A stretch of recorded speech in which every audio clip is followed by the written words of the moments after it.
Thing, program development. Okay. Since your intention is to propose a stress debriefing, stress siguro yung mga teachers, no? Nurse? Ay, yung nurses. Pati ako na-stress naman. Debriefing development program.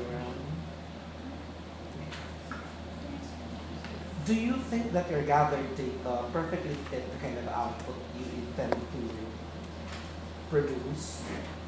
Like, you only have identified here the attitudes, okay? And there is even a question of beliefs. Kasi siguro attitudes can be quantified. Like, when you determine the attitude of students towards English or their attitude towards a certain concept or paradigm.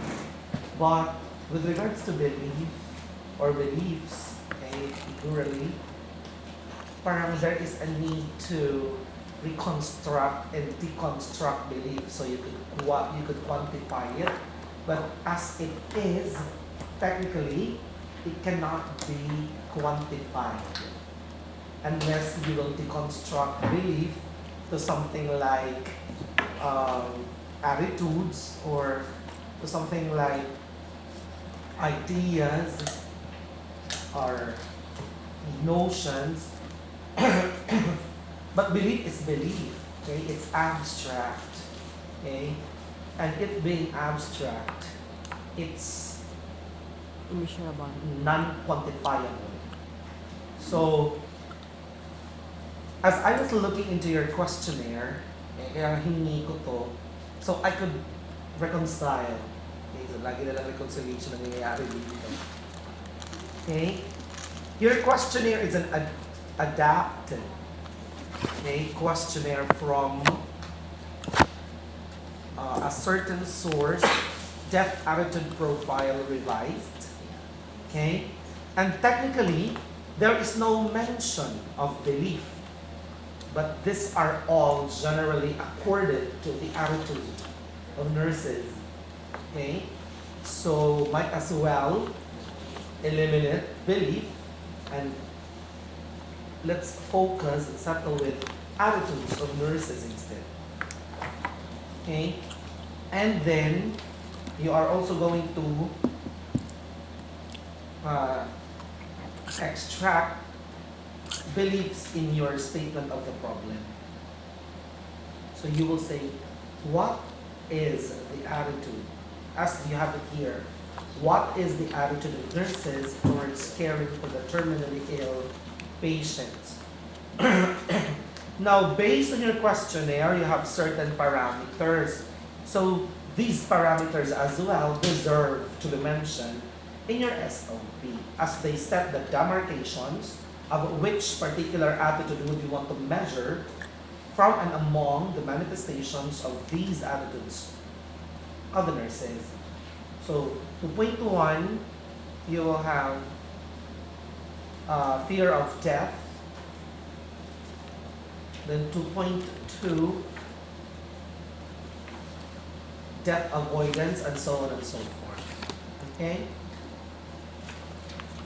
And then, okay, that's minus some inconsistencies in the abstract, okay, in the introduction.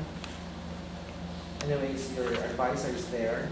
So perhaps Sir Chris wasn't able to at least secure a copy of the manuscript. Okay, kaya ganito siya.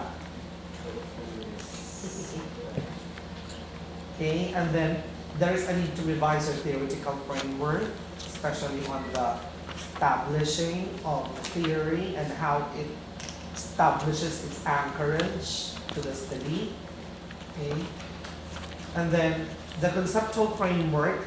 I was actually I was waiting for Sir Nilo to mention on the dichotomous presentation of the conceptual framework because it's actually presented in dichotomy, like you present it in a table. Okay? But this is not how you should do it. Okay? It should be concept to concept, that's why it's actually placed on boxes. With arrows. Okay? Connected by figures like arrows and the likes. Okay? And then, so your advisor would help you about that for sure. And then, your statement of the problem, you have very, very long general purpose statement which seemingly summarize the entire research methodology part. Okay, so extract that, eliminate that. In journalism, we call that kill that. Tapos tinanong ko ng estudyante ko, ha? Sinong papatayin, Doc? Kill that, so revise. Just specify the general purpose statement will be your intention. So you'll say, this study aimed to determine the attitudes of nurses at Veterans Memorial Medical Center towards caring for terminally ill patients. A basis for if that would be still feasible and viable. Okay? And then, the stress debriefing, I remember that I actually crafted the research title, right? Okay, you did ask me how the titling should be. Okay. However, looking at your findings, I don't actually have I don't see now the connection of a stress debriefing program to merely identifying the attitudes manifested by nurses, because if it's only about attitudes, then there is no need of debriefing. Okay, kasi unless if the nurses are stressed, okay, but your measure of variability is only on the attitude, right? Because I was expecting that there is in-depth analysis as to how, okay, the nurses manifest the value, and then how do they deal with situations like people in that stage, in that verge of losing life. Okay, so siguro if it was deeply studied, I mean, yeah, it was thoroughly exhaustively studied or processed. Kaya nga, I was looking at your research instrument, and then you have here a portion, okay, in the questionnaire where qualitative data forms part. Qualitative data forms part. Kasi meron ka dito, please use the spaces below if you have other thoughts about your attitude towards caring for terminally ill, which is not anymore quantifiable. I want to ask Ma'am Lorella, if was there any chance that a particular respondent made some mention of ideas and thoughts here in this page? Right. Kasi, kung meron sana silang sinagot, that will, saan mo kanina descriptive, qualitative, tapos kunwari ka pa ni Sir Chris. Because perhaps you were thinking of doing a mixed method of research, kaya kasi meron ka dito, ganito. Okay lang naman sana. Okay? Pero, reconciling your data, kung wala namang nagsagot dito, so for sure, we cannot have that type of research methodology. Okay?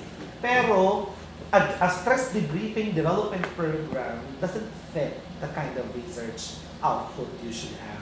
So, might as well settle with merely having attitudes of nurses and veterans in more medical centers caring for terminally ill patients, period. That's where output should be sliced out, and then you just settle with mere recommendations. Wala ka ng output, hanggang recommendations ka na lang. Unless kung may mga mangyayaring stress talaga yung nurses. Okay? Yun, kailangan mo mag-debrief. Or magkaroon ng parang lumabas na may indifferent na sila kung may mga desensitization. Yung parang gano'n. Okay? Pero, with their data, I don't think this would fit for a particular program that you want to propose. Kasi it's It's more of recommendations alone. Okay? Sige. Now, let me go back to the other parts. Your statement of hypothesis should not contain the first SOH or HO1. Okay? It should also be within significant difference and then significant relationship. Then negate it in SOH and have it positively written in the SOA, statement of assumption. Repetition lang yan. And then similarly, with their scope and limitation, do not forget to answer only the 5W questions and 1H. Then it was also already mentioned by Sir Nilo about the significance of the study. Please specify the entities, because particularly, I believe that the reason why you're conducting this, because you want to aid some of your fellow nurses in order to, meet expectations of how the patient actually care terminally ill patients. And you actually define here terminally ill. Ay, meron akong tanong, ma. Kasi nagkakaroon ng disparity on the context. Kasi meron ka ditong palliative care or palliative, but in the dictionary I checked it out, it's related. Okay, long A and then soft A. Tapos, Palliative nursing. Palliative nursing. Palliative nursing. Kasi pag nung chinek ko siya dito, long E sa palliative, tapos A Pag nasa na. US siguro. Palliative. Palliative, right? Yeah, hindi ko alam. First time ko rin encounter yung word. Kasi, nung tinignan ko yung theoretical framework mo, yun yung pinaghuhugutan mo. Sabi mo, palliative care, blah, blah, blah. Sabi mo ganun, saan ba? Ano ba talaga? Should you focus on the attitudes or on the measures of palliative care manifested by nurses? Kasi, please do focus on one variable. Kasi ang problema nun, magkakaroon ng misconception. Okay?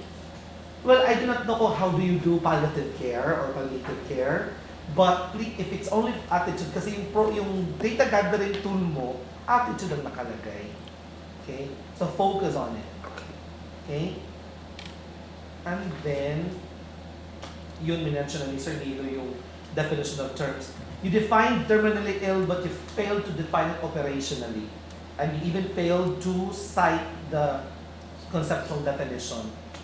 Ang related literature naman, it seems that you have only copied and pasted this from sources. You did not synthesize, and that's why you only have a 2-page literature review. Kasi nga po, nagmamadali na si ma'am. Okay? Oh, kaya isang ano lang sila, isang lagayan ng pack. Yun na yun. Nakalimutan na namang i-cut through paragraphical presentations. And then, ma'am, you have to recast your research methodology. You have to comprehensively discuss each part, like your research design. Sinabi mo kanina, you were asked by Sir Nilo, sabi mo, descriptive, quantitative. It doesn't actually say in your research design. It says here, cross-sectional. Saan ba talaga? Confusion. Ha? Confused. Actually, the cross-sectional is the analysis. Yung descriptive quantitative, yun ang mali. Kasi walang descriptive quantitative research method. There is descriptive, and then quantitative is an approach, it's a paradigm, research paradigm. Descriptive there is, pero kasi yung correlated variable, the variabilities of research, it should be descriptive correlational. Wherein cross-sectional analysis is done in a descriptive correlational along with causal comparative. Cross-sectional, causal comparative. Yun dapat ang nakalagay dito. Then, the mention of your instrument, hindi siya dapat yung minention mo sa research design. Okay? Then, minention ni Sir Nilo how did you manage at arriving with the number of respondents? Then, there are inconsistencies nga of the number. So, ano po ang ginamit yung sampling technique? Nakalagay dito, convenient sampling na naman. Okay? Nag-Lewin's formula ka out of 1263? Did you compute? Nag-Lewin's formula ka as in n is equal to, as in the computation? Ah, so it's still random sampling. Okay? Ma'am, please discuss comprehensively your population and sampling, your research respondents. Actually, if I may suggest, you consider research respondent to be your table 1. Para makita natin ang distribution, ilan ang nurse 1, nurse 2, nurse 3. So we could actually generate at the same time one common perception or interpretation to the research respondents, and then how you did sample your research respondents in the research material. And then research instrumentation, okay. You don't have, ma'am, you missed some of the parts. Ma'am, do you by any chance have a copy of the formatting guidelines na dinistribute ko? Yes, sir. Kaya I spent 2 sleepless nights doon para matapos ko yun actually kasi pina-fast track na nga kasi maglilibro na kayo. May copy ka po ng formatting guidelines. Parang hindi po siya nag-reflect dito sa papel niyo. Okay? So, after ng research instrumentation, you have the validation of the instrument, then followed by statistical research procedure, then data gathering technique, and then your statistical treatment. Okay, marami pa po kayong hindi nalagay. Okay? Now, as to the analysis, yun nga, you have to revise the formatting, the font size, font style. Kasi ang nangyari parang ano siya, dito, kung anong kung anong binigay, hindi nyo na na-revise. Ewan ko sa inyo, ma'am. At saka, by the way po, for weighted mean, Sir Chris, di ba, we already agree we don't have to rank it anymore. Okay? Because there is no way that we can rank one perception on the other because it's perceptible in nature. And then, ano po ba? Sir Chris na lang po yung iba. Sige, sir. Okay, and then yung tabular presentation, ma'am, ha? Yes, sir. Please make sure. Right? And then the referencing, and then the appendices, ma'am. Wala po kayo dito ng questionnaire, permits, okay, validation form. Marami po kayo idadagdag. Okay? Should this can be more time? Yes, sir. I'm done. Thank you so much, sir. Okay, having been heard our 2 experts, so kindly consider their suggestions and comments. And in my case, I'd just like to ask, maybe your output would be, what must be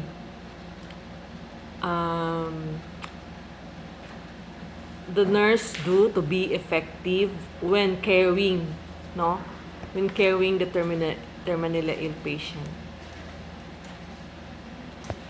So, dapat yun ang i-recommend mo na lang. I-add mo sa recommendation to be effective nurses when caring for terminally ill patient. So, you have to research on that.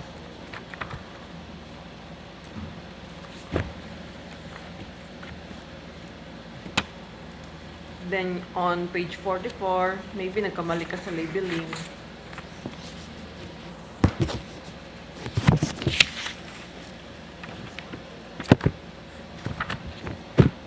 So, yun lang siguro. Sir Chris, thank you. So, kindly leave us for a while.